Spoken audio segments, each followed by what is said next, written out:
જીવન જીવવાનું છે એટલે જીવો છો કે વિતાવવું પડે છે? એક મૂંઝવણમાં માર્ગ ના મળે અને પગરવ ત્યાં નવા દુઃખના થાય છે. પ્રત્યેક સમસ્યાનો પર્યાય સંઘર્ષ અને સમાધાન જ છે. પણ શું આપ ઈચ્છો છો કે સમયના પ્રકરણ તમારી મરજીને આધીન હોય? તો જીવનના પાના ખુશીઓના રંગથી લખશે લાલ કિતાબ. નમસ્કાર મિત્રો, હું હરિવર્ધન ચોકસી આપ સૌનું સ્વાગત કરું છું. મિત્રો, આજના વિડીયોમાં આપનું ખૂબ ખૂબ સ્વાગત. મિત્રો, રોજની જેમ આજે પણ જોઈએ આપણે આજનો દિવસ કેવો. તો મિત્રો, આજે તારીખ 27 જાન્યુઆરી 2024 શનિવાર. આજનો શુભ રંગ કેસરી અને લાલ. આજના અનુકૂળ દેવતા મા જગદંબા, હનુમાનજી અને તમારા જે કુળ દેવતા હોય તે. આજની શુભ ધાતુ તાંબુ અને સુવર્ણ. આજે શરીરમાં પ્રભાવિત થનારું અંગ આપણા શરીરના મસલ્સ.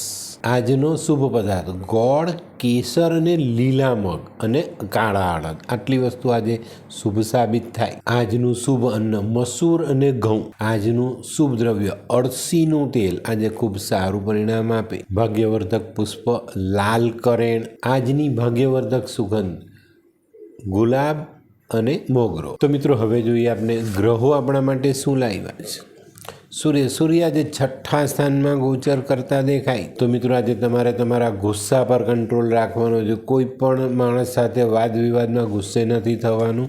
અને આજે જો કોઈ બાંધકામ અંગેનું કામ શરૂ કરવાનું હોય તો એ નહીં કરતા. અને આજે છે ને પેલી પારકી આસ સદા નિરાશ, એ ધ્યાન રાખજો. બીજાના ભરોસે બેસતા નહીં. ચંદ્ર આજે 10મા સ્થાનમાં ગોચર કરે છે. તો મિત્રો, આજે માનસિકતા પર ખૂબ જ ધ્યાન આપવાનું છે. આજે ચંદ્રનું પરિણામ આપને નબળું દેખાય. આજે કરેલા કર્મનું પૂરેપૂરું ફળ પણ કદાચ આપણને ન મળે. તો મિત્રો, આજે ખૂબ સાવચેતી રાખીને નિર્ણય લેવા. આજે બને તો અગત્યના નિર્ણય લેવાનું ટાળવું. આજે મિત્રો, એક કુંભનું સ્થાપન કરીને દિવસની શરૂઆત કરજો.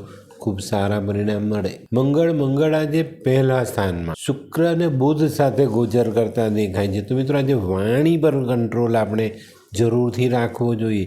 આજે આપણી બોલીમાં અપશબ્દનો ઉપયોગ ન થાય એની કાળજી રાખશું તો આજે ઘણા બધા કામ પૂરા કરી શકાય. આજે બને ત્યાં સુધી કોઈની પાસે મફતમાં, કિંમત ચૂકવ્યા વગર, ફ્રીમાં, મફતમાં કોઈ વસ્તુ લેવી નહીં.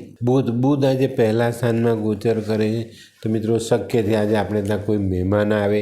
અને મિત્રો, અતિથિ દેવો ભવનું સૂત્ર આપણે યાદ રાખવાનું. ને ઘરે આવેલા મહેમાનગતિમાં કોઈ પણ પ્રકારની કમી ન રહી જાય એની કાળજી અવશ્ય રાખવી. આજે શરીરનું વિશેષ ધ્યાન રાખવું.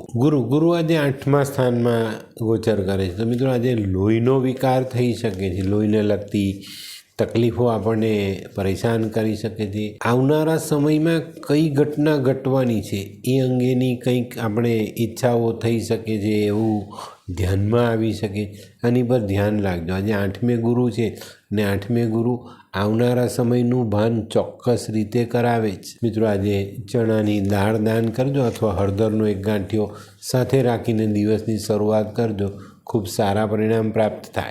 શુક્ર પણ આજે 1લા સ્થાનમાં ગોચર કરે છે. તો આજે આપણે શારીરિક રીતે થોડી તકલીફ વધી શકે છે.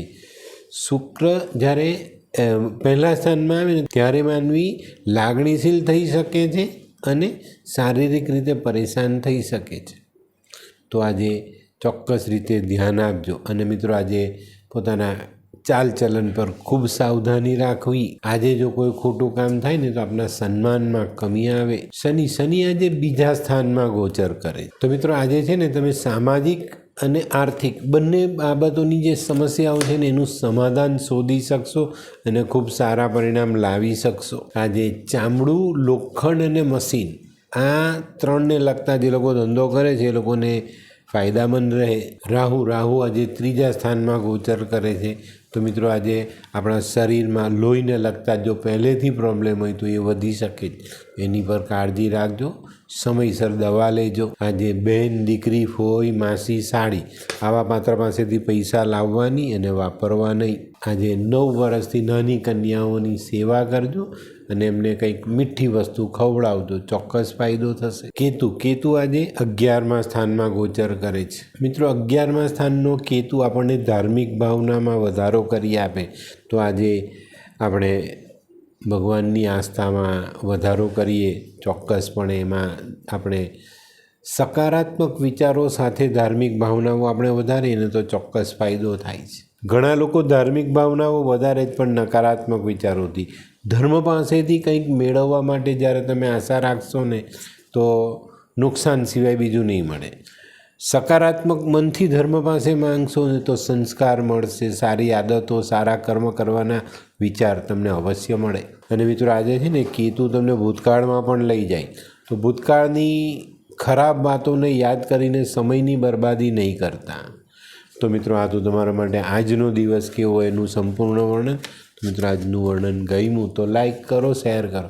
યુટ્યુબ જોનારા શેર કરે ને સબસ્ક્રાઈબ કરે. હું હરિવર્ધન ચોકસી સૌની રજા લઉં. ફરી મળીએ નવા વિડીયોમાં નવી જાણકારી સાથે.